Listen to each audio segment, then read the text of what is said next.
Creativity Works presents Busting the Mehrabian Myth. Some people believe the world is flat. Some people believe in alien abduction. And some people believe that when we hear someone speaking, only 7% of what we understand comes from the words they use. But hang on a minute, if words are little more than a bit part player on the stage of communication, who are the stars? Well, according to the theory, more than half of meaning, an incredible 55%, is communicated by our facial expressions, with the remaining 38%, more than a third of the meaning, communicated by our tone of voice. Let's take a closer look. Here's Fred. He's got something to tell us. Got that? If we pick up 55% of meaning from facial expressions, we should be getting more than half of Fred's message by now. How about this?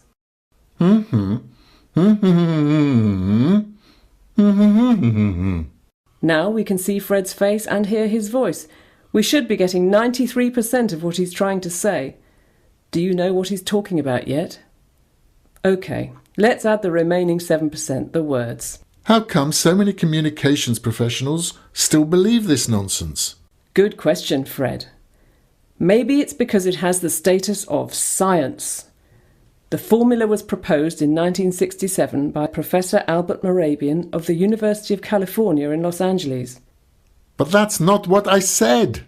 You know how we sometimes say one thing but mean another? Oh, please, can I have a dog? Maybe. The mother's tone of voice tells us that this kid is most likely to end up dogless. Well, Mehrabian's experiments looked at inconsistent messages like this. He wanted to find out how much we're influenced by someone's facial expressions and tone of voice when they say one thing but mean something different. Mehrabian concluded that in situations like this, when words let us down, we tend to mostly believe the look on someone's face, followed closely by the tone of their voice. Are you still angry with me? No. But how common is this kind of situation?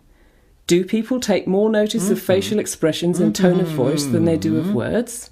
Well, no. In fact, on his website, Mehrabian makes it quite clear that his formula only applies when speakers are talking about their feelings or attitudes. It doesn't hold good in any other situations.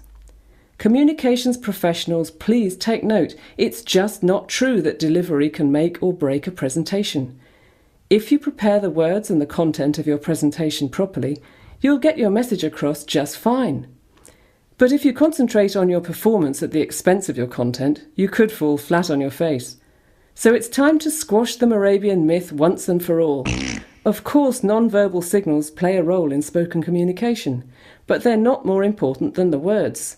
If they were, there'd be no need to learn foreign languages. So let's put words back where they belong, centre stage. Words really matter. Let's give them the respect they deserve.